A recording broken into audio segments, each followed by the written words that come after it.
U.S. and his name is Nizar Zakka, and I'm very grateful to have him in studio with us today.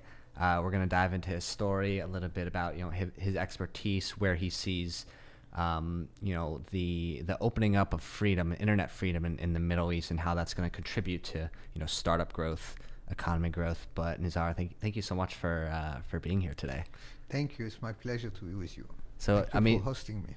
Yeah, no worries. So I guess, would you want to start this off maybe just, beginning, of all everything that happened, right? So you were invited, I believe, by the vice president, to a conference in Iran, right? And did you, when that happened, did you have like a gut feeling, or did you feel anything was off, or was it just kind of a normal as business as usual?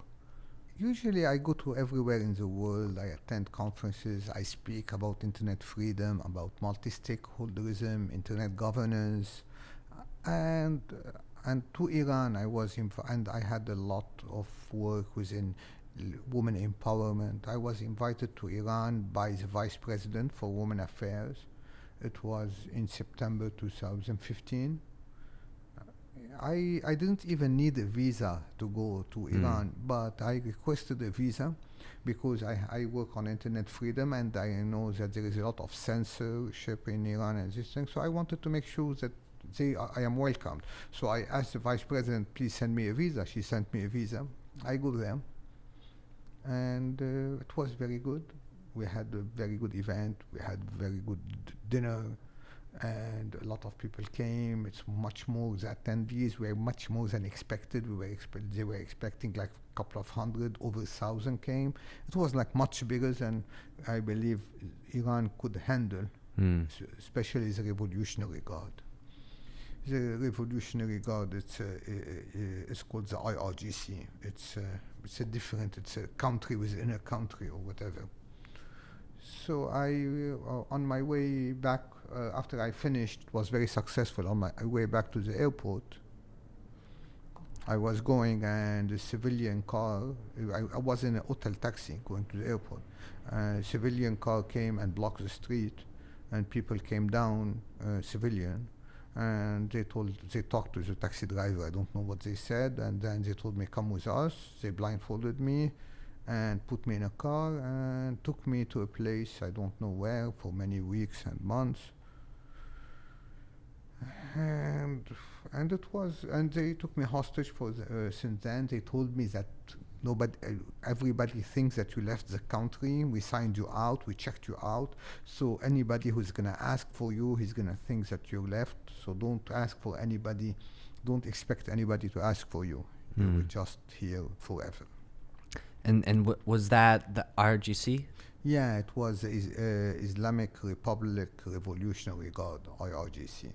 Okay. Or Guard Corps, Revolutionary Guard Corps.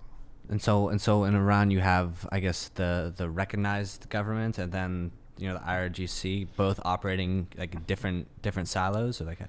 Yeah, it's IRGC is the one who controls the country. It's the government is operating like non-critical issues. All the critical issues, the IRGC, they have the Revolutionary Guard, they have the Revolutionary Court, everything. It's the IRGC, they control the whole country. And they are the main power. They are the people who go outside of Iran. They have something called the Al-Quds wing, that goes to Iraq, to Lebanon, to Yemen. So they are the entity who really work the main power in Iran. Interesting. I see. And they are commanded directly by the supreme leader, while the other entities are by the president, who is elected by the people, but he has no power as a president. Got it. And so what was going through your mind at the time? Did you were originally thinking like this must be a mistake, or like what was that first impression like? When they stopped me and they put me in a car, the worst thing that happened is when I arrived, they made me change into blue clothes immediately, like I am for a long term. So I was really worried and scared. And then I was trying to explain to them I am an official guest of the Iran government, the president. So, and then they looked like they knew everything. So I was very worried because I knew, so they know exactly what they're doing at that time. In fact, I understood as we go on that I was arrested after the JCPOA was signed. The JCPOA stands for the Joint Comprehensive Peace of Action, whatever. So, this plan of action, also. So it's a nuclear agreement between the world powers and Iran. And during this, it was signed in July. I was taken hostage in September. And then it was supposed to be rectified and sanctions lifted in January of 2016. So between these 2 dates, between July and January, I was taken. It was a message from the IRGC to the world that they are against any kind of openness. While they will sign an agreement, a nuclear agreement, they will stop enrichment of uranium and all this, but this doesn't mean anything related to openness. And Iran, and they believe that the openness is something that endanger the existence of Islamic Republic of Iran. Having said that, also in my work, I was also vice chairman of the World IT Service Alliance. It's the entity that represents 90% of the ICT private sector. And I was working with a lot of companies in order to take them to Iran. Iran is a 90 million population of 90 million. They are all very smart, young generation, very well educated. It was like really a very big prosperity and opportunity for Iranians and for the international technology companies to develop this sector. So everybody wanted to go. And I was planning to take all the big companies you hear about, and after they took me, all these companies stopped going. And even it was signed, the sanctions were lifted. No company went to Iran because it was a very straightforward message by the Revolutionary Guard to the world that you are not welcome to come. Iran is not open for business. This is what they wanted to tell the world, and they were successful. But it's unfortunate that the world leaders continued and signed the nuclear agreement, even though Iran was sending a very clear message that we are not open for business and we are not open for openness. We don't want any openness in our country, and they don't want to integrate, to open up to the world. So they wanted to stay as a hostile state to the rest of the world. And it was all driven by the Revolutionary Guard and the Supreme Leader Khamenei, which is, in fact, the government who actually invited me had no say. If they will say something, they will be with me as well. And so why do you think the world leaders signed it? Was it lack of information? Did they not understand the implications of what just happened, or? The world leaders were too excited, in my opinion, they were too eager to have this agreement work. They invested so much time in order to reach where they reached, so they were not willing to stop and say, hey, we want to review, we want to make sure that this if Iran is not willing to cooperate with the world, we're not going to go ahead with the agreement. They did not do that. They just wanted to. They didn't want anything to make this agreement stop or look bad, because they invested a lot of time in it. But with time, it was like, now it's easy to say it was a mistake, because at that time probably nobody understood. They thought that by being nice to Iran, things will change, they will open slowly. They had other calculation, but obviously sometimes you feel that the international community doesn't understand Iran properly. This country has been for 40 years doing the exact same thing. They haven't changed. The Revolutionary Guard. A few days ago, it was the 40th anniversary for the hostages, the takeover of the U.S. Embassy in Tehran in 1979. On 4th of November 1979, the embassy was taken over by the Revolutionary Guard, by the so-called student. It was, in fact, this is the student who ended up being the Revolutionary Guard. and it was taken, and since 40 years they have they have continued to take hostages, to bomb embassies, to do every single hostile thing, and the world is still haven't learned, and it's really weird. There is no strong stand by the United Nations. We don't hear the United Nations taking a firm position towards this. We don't hear any voices, and we still same thing, and we are losing because it's becoming an industry of taking hostages. Now currently we have hostages left behind. We have Zio Wang, Namazis. They are left behind. We need them back. We need them to come here. And these people, their only crime, they have only one crime they did, that they are taken hostage because of their nationality only.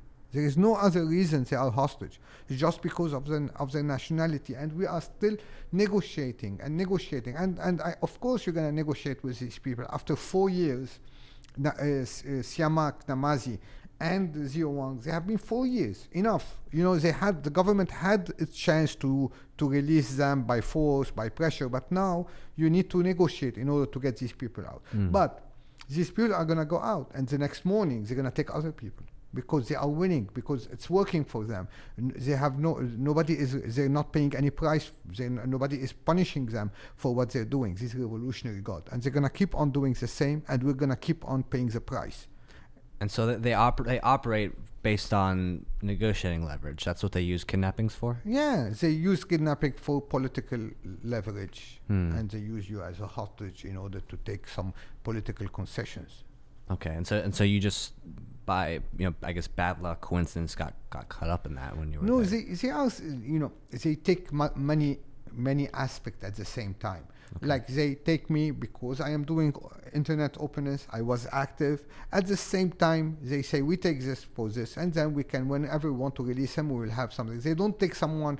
This is how they play. It's a game, they play it, but they try to every person they take to have multiple benefits. They stop they give a signal to the whole world that we are not open for business, we're not open for openness, but at the same time also they send a message that, come on, negotiate with us, we will release him and we will take these concessions from you. Right, that makes sense. Okay. And so multitasking.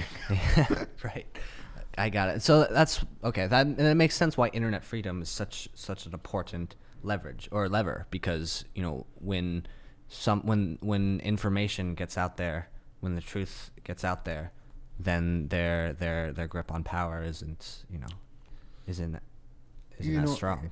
Exactly. The internet freedom, it represents access of to information as well as freedom of expression. And these two things they hate to hear about, and especially when you become like these people expressing themselves, trying to have their voices heard and trying to influence other people in order to have, and this they don't like. Even though it's very important, because internet freedom is not only related to internet for people to work on social media. Internet freedom, it's work for your business, for your development, for everything. So what they do, they connect businesses to the rest of the world. They don't want any of this. They want to filter everything. They want to control everything. And this is why one of the work I have been doing forever was going to countries, creating multi-stakeholder, and giving the concept of multi-stakeholderism in on different layers, and especially when it comes to internet freedom, we wanted to have everybody in the room. We want to have the government, the private sector, the civil society, and as well as the security. Because in fact. In fact, we have another issue. Like 90% of when people get their human rights violated, they say it's under the pretext of national security. They violate your human rights and say this is for national security, which is not true. But it's all over history. They do that. They violate the human rights of people under such a statement. So we want also to bring the security people to the table as well when we talk about multi-stakeholderism, because maybe government, private sector, and civil society they agree on something, but then the intelligence agency or security agencies, they say no, and they keep on doing what they're doing. So that's why we're bringing also this entity, and we have been working in different countries and working together, because there is areas that are specific to each country and cultural sensitivities, and we try to make local principles that do not contradict with the global principles for internet freedom. So we did the global principles for internet freedom that they are very broad, and we go to each country to identify them in a way. So we have been very successful, and that's why internet was open in many countries that we never thought that internet will be open.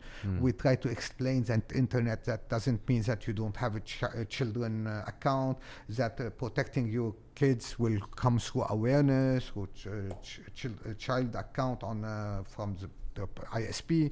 No, we try to do all these things. We try to show that we are okay to, if internet is monitored, it's not an issue. It's how it's monitored, right.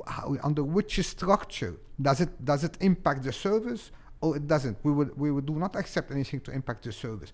If you want to monitor the internet for security, that has to be a very, very clear framework. Who gives the authority? Who's responsible? What happened to the data? We don't want the data to be everywhere and to be used for different purposes, and to monitor it in a mass way. We need to have a specific cases that need to be monitored. So this is areas that we worked in all these places, and it has been very successful, because between government, private sector, and civil society, people are at the same page. Maybe governments want a little more or a little less, but at the end we all agree on the same principle. Right. It's only when you want to oppress people you just start fighting internet freedom. Right. Yeah. I mean, that's definitely a problem. And then the other problem is the ability for the government to have a kill switch to just shut off the internet. That happens a lot in Africa. I mean, especially during election time. We have been a lot of issues.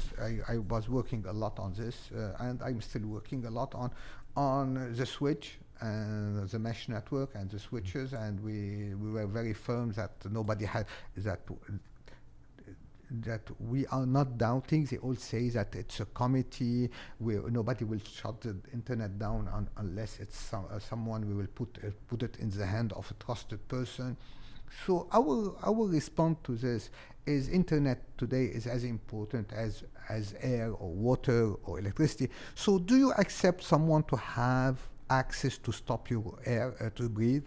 Will you accept that someone has this power, even if he's the most trusted person on earth? Will you give this power to someone? Well, of course not. Of course not. So why are you gonna give it? Why are you gonna give it to someone who can stop the internet? That's why we believe in mesh network. We believe in open internet and nobody to have access to stop it. That's what happened in Egypt. In Egypt during the revolution in Egypt, the internet was stopped, and then we had a fight with I personally, in my role, I was working on internet freedom, and I had a big fight with the Minister of Telecom and say, why you had who give you why you did this? I was forced to do that. I had orders. I said yes. He said yes. I had no choice. I said yeah, you can resign. You have a choice. I said somebody else will come and do it. I said yes, let somebody else. If you are really care about the people, you will not do it. You will resign if somebody asks you to stop the internet. Yeah. Now in our days, it's important also. Sorry, I'm continuing just to let you note that in our days we have, like, with the cybersecurity taking more and more space on the negotiating in the interest of the countries. Cybersecurity, we want to make sure that cybersecurity complement internet freedom, and they do not use cybersecurity to oppress internet freedom. And this is a very important thing, because now countries will use cybersecurity for cybersecurity reason. We will take away some of your rights to access to the internet. So this is what we want to make very sure, that these two things complement each other, and that's why I believe in the next few years we need to bring the two together on the same table and have the same multi-stakeholder approach to both. Maybe we'll have, like, each one it has its specialties, but they need to be discussed in the same time at the same place. Okay, and so with all the new technologies that are starting to come out into the mainstream, I mean, do you feel like blockchain and the mesh network is something that, I mean, like in Hong Kong right now, there's a lot of messaging apps that are decentralized that operate in a blockchain-like mesh network across devices. And so, do you think something like that is or can be the catalyst for, you know, something in Iran for the people to kind of rise up? Of course, is it necessary? It's not to rise up; it's to speak up. We're not looking to get revolution. We're not people of revolution. We're people giving right to the people. You know, we like to give the rights to the people, and this is what I believe. I believe definitely we need to have like decentralization of the internet and all of every single tool that is possible to use it, to give it to the people in order to be connected and nobody to have access to stop the internet. Right. Yeah, makes a lot of sense. Well, what I don't know if this is a topic that you want to dive into, but what's going on in Lebanon right now? It's the loveliest thing you can ever happen. Okay. In Lebanon, being Lebanese originally and having this lovely revolution driven by women, it's a woman and technology-driven revolution that really gave, because of all the corruption, about all the brain drain of women having their sons leaving the country, right? Financial, because of the financial problem, all these things, women are fed up mainly. Then everybody is fed up, but you know who drove this? It's I believe what's happening in Lebanon today. It's the Arab Spring version 2.0. So in a way, it's not the Arab Spring. The Arab Spring had a lot of different approach, corruption, chaos, a lot of problems. I believe this one is much more peaceful, much more elegant, especially it's driven by women. And I don't think governments know how to deal with mothers. Mothers will always win. Nobody can beat mothers. That's why they're getting the government unbalanced. They're getting Hezbollah unbalanced, getting everybody unbalanced. But what can you do? These are mothers, are fed up. They want change. They want to stop the corruption.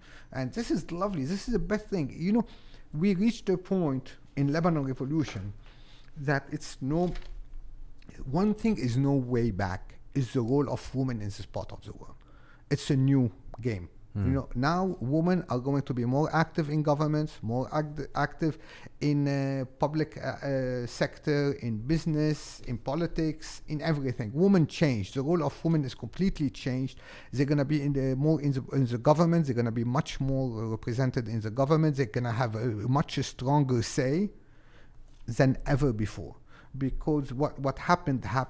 There is a game changer. What they did, it's a complete game changer. There is no return. Now, how much they will be successful in stopping corruption, and maybe it cannot happen in one day, but something happened. Women took a much bigger space in the politics of this region, and this going to spill over Iraq, over Iran, over every single country, because this movement is so successful and it's so peaceful, and that what you want to have a soldier or secret service come and beat a woman, a mother, it's like his mother, or he's like his sister to the soldier, to the officer.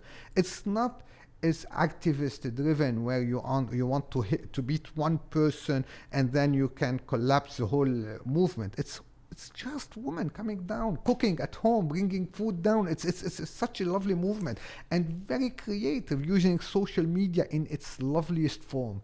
You know, the best movies, the best clips they're doing. So everything. You just watch it 24 hours a day and you laugh, because they are also very creative with all these jokes about the politicians.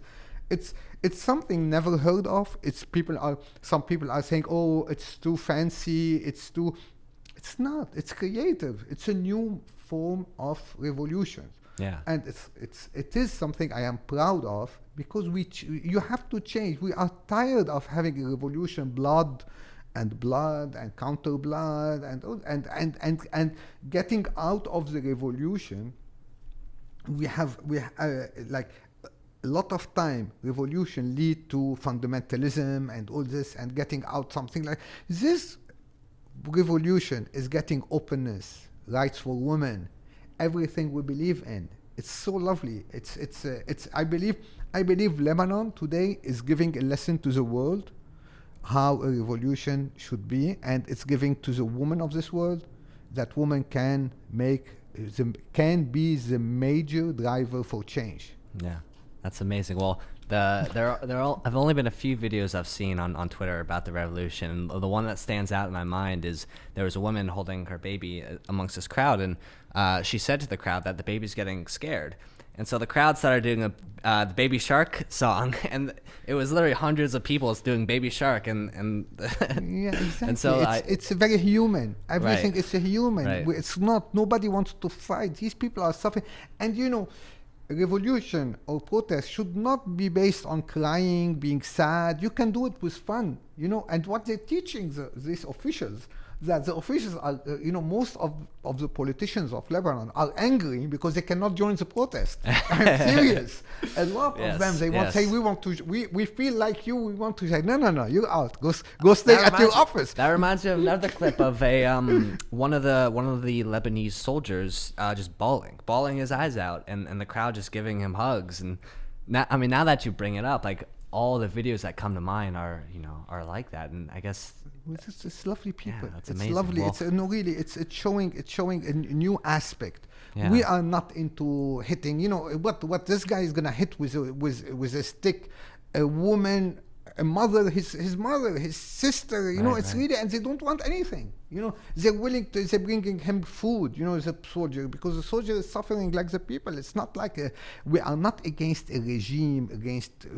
They don't want socialism or communism or capitalism or what. They're not about this. It's about really they want to have a decent life, a decent country that respects the rule of law. They stop corruption. It's something that nobody can fight. And the women are saying, this is our goal now. It's our turn. We stayed away for a long time. Now it's our goal. And this is going to be a change. And I am sure. And this can connect so much with Iran. Right. Because the women in Iran are feeling exactly the same.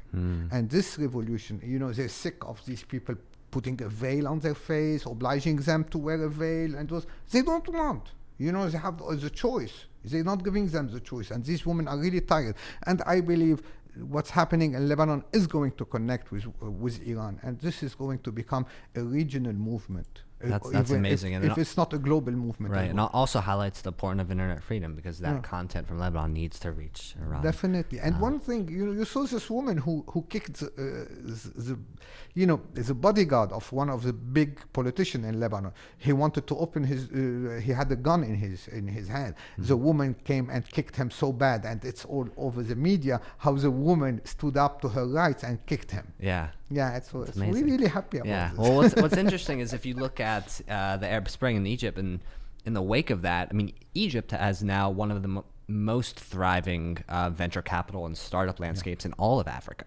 Like, it's one of the most exciting markets. So it's like maybe South Africa and Egypt. They're the big ones in Africa right now. And so I wonder if Lebanon, in the wake of this, and same thing in Iran, if in the wake of these revolutions, if the seeds of a thriving startup ecosystem in the Middle East and the GCC region is going to emerge out of that.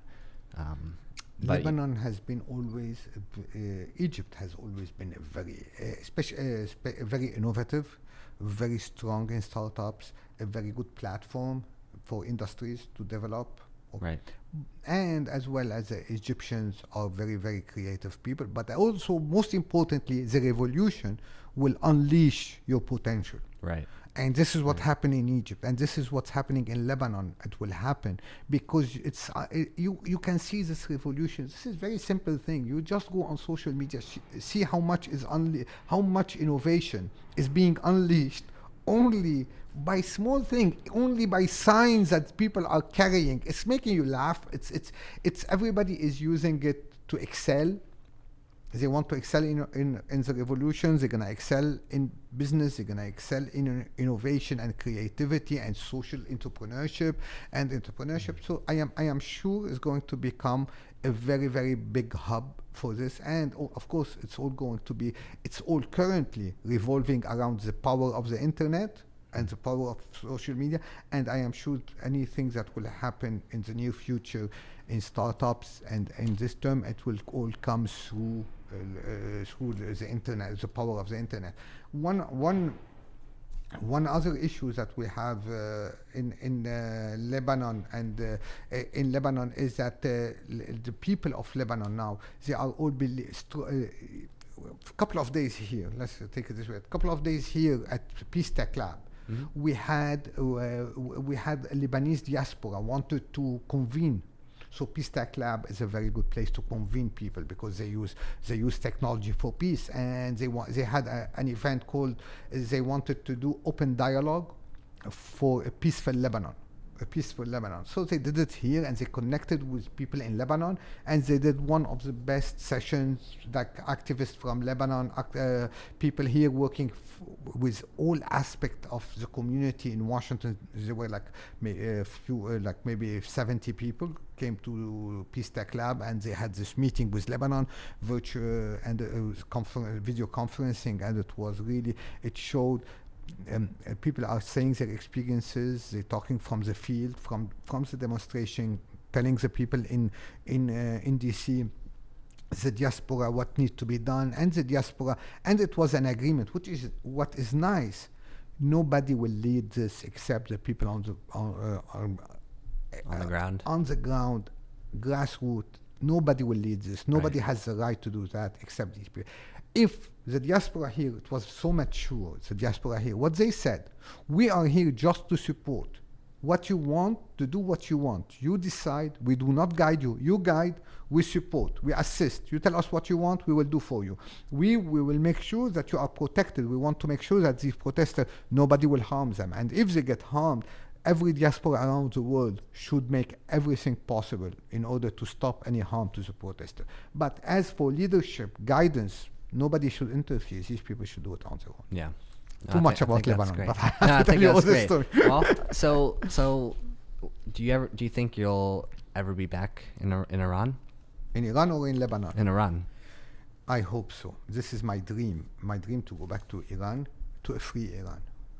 I am not a political person or who want to change the regimes or anything, but I hope things will change in Iran so I can go to Iran, be with the Iranians. The Iranian people are great people, are just lovely. And so are so well educated, so smart, so kind, and they are as occupied as anybody as I was, even and like the Iranians were oppressed people, and I think change is going to happen. They have no choice. Right. The Iranians have no choice. They have so much potential, and they cannot do anything unless this change. Right. I mean, I can imagine Tehran could have a thriving startup ecosystem. I mean, in the early days of this podcast, just like researching different ecosystems, different people to interview, it seems like Tehran had a developing e-commerce, environment. That the problem was what you mentioned before of brain drain, right? Because all the best talent, they can come to here, get paid 6-7 figures in Silicon Valley. They are really smart, really good. They know, it's so funny because these people are so smart. It's unbelievable, Like you talk to somebody, it's like higher level, and they are and they are being oppressed. They're not giving them the opportunities. We don't understand. They develop a lot of very nice applications in countries they used but this government they don't want them to interact with the rest of the world. They don't want them. They want to keep them in a box. They want to do an internet halal. It's an intranet for Iran. This is ridiculous, So, and it's such a smart community. They want to oppress them, and then they want to claim that this is because of the sanctions. What is because of sanctions? To open the internet, it's not because of the sanction. Open the internet.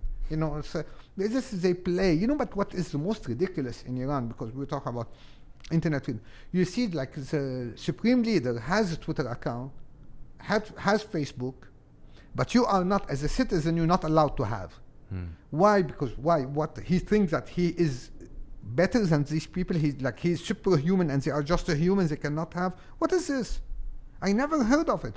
At least they have, officials, revolutionary guards. They have Twitter. They tweet. Zarif, for example, the foreign minister. He tweets more than anyone else I know. He tweets all day long, and then the people cannot tweet. What is this? And he tweets for who? If you are a government official, you should tweet for your people. If your people cannot see, why are you doing this? There is something that doesn't add up. That's why change is going to happen to Iran. They like it or not, change is going to happen, because it's impossible to do that. The logic doesn't match.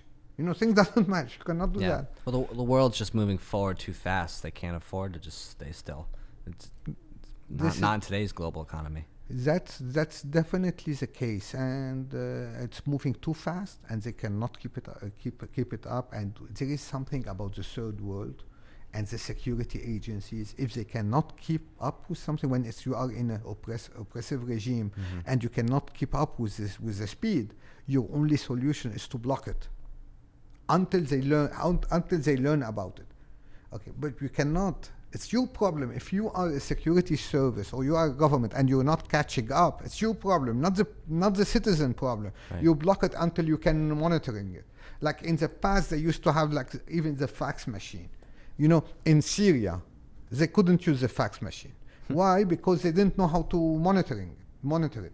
So they stopped. People cannot use fax machine for many, many years until they learned how to monitor this. So instead of, so this is how they work. This is the systems they work on. Okay. Well, Nizar, I want to make sure we finish off on a positive note. So can you just walk us through your last day, like when you got released? Like, what was that last day, like the night before? You had no idea, right? It was like the night before you got released. You had no idea. We never knew. I was with a very nice group of people in Iran. This is a very important point for me. I have Zio Wang is a Princeton student who is still over there. He's still in the prison? Yeah, and he's a personal brother to me. And he's an American citizen, and we were together, and I promised him I will not rest until he's out and we're together and partying. When I was there, I had detox for 4 years. He is also he had a lot of detox. So I really want him. So I didn't know what's going on. We had some people heard something on the news. Some families. He was talking to his families. He said, we heard on the news agency that they are seeing the possibility of giving you a reduced sentence or something. Right? But we always hear that.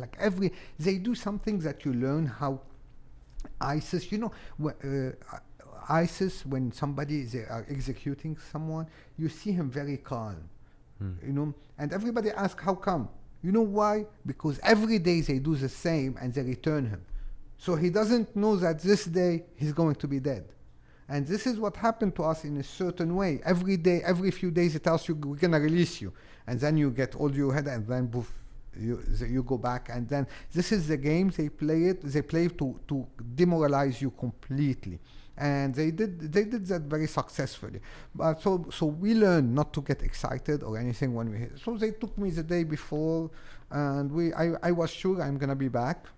What they did, they came to me, they apologized, they say, you're going to forgive us, or X, Y, Z. And I said, I will. I don't have anything against the Iranian people.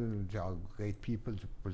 All my inmates are really great people. Everybody. So I don't have anything.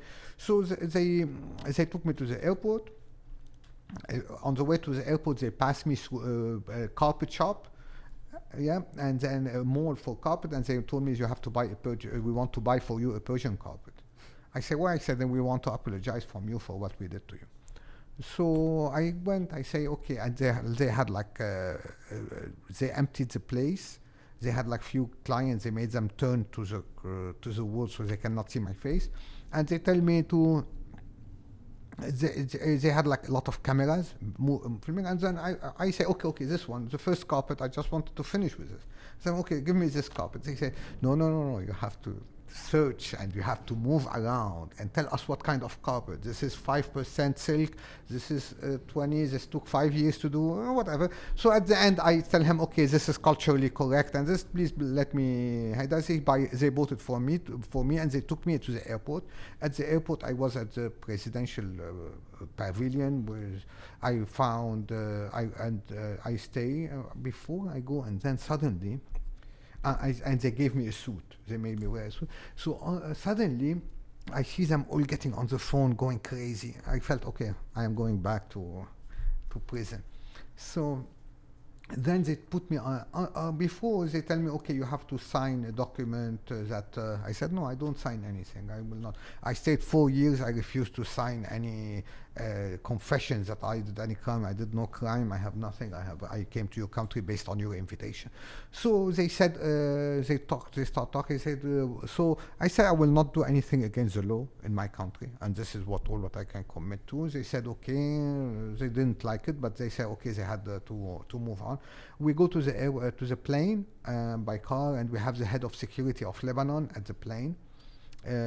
He was waiting for me. It was a private plane. We get on it. We fly. I did not say a word. He wanted to talk to me. I tell him, no, I want to. We had the TV showing where the plane is and the border. So I was looking. I tell him I will not say a word until we leave the Iranian cross airspace. The border. Iranian airspace. So the minute I cross the Iranian airspace, then I start telling him every bad word. You all left me 4 years. Oh, man. He told me calm down, this, and then I went to Lebanon. I was received directly by the president of Lebanon.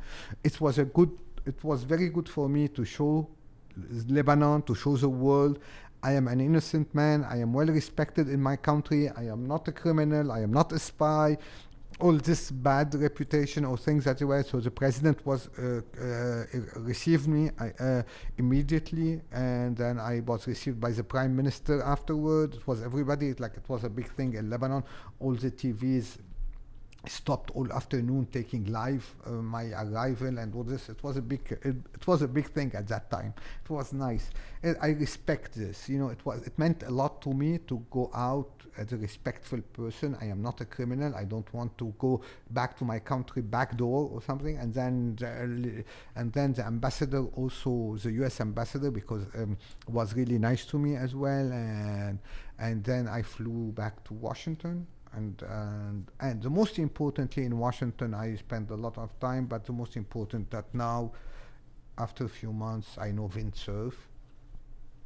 It's the father of the internet, and he introduced me to Peace Tech Lab. And at Peace Tech Lab, I met a great team who hired me, recruited me to assist for the cause of using technology for peace. And currently, I am here. I'm very, very happy. And but what I have been doing, I have been working a lot to free the hostages all over, in Syria, in Iran, anywhere. It doesn't matter where the hostage. A hostage needs to be released because this person hasn't done any crime or anything. The only reason he's hostage is because his nationality. So I was making sure I assisted in the development of the alliance of families of hostages. And we went to the UN. We were doing the UN General Assembly. We did a lot of work, and currently we're doing a lot to make sure that what happened to me will never happen to anyone else. Yeah. I don't want, nobody deserves so much pain, destruction of the families and all this. But it's very, currently, I am very happy with what happened. Everybody has been extremely nice. You are being extremely nice. You're asking me only nice questions. You're not asking me any bad questions. Well, I told you, no gotcha questions here. No gotcha questions here. Because, I mean, we... with all the bad things in this world, I think we're headed towards a much brighter era for humanity. So it's always darkest before the dawn. Definitely. We're going into better people, better humans. I agree. And because nobody can hide anymore.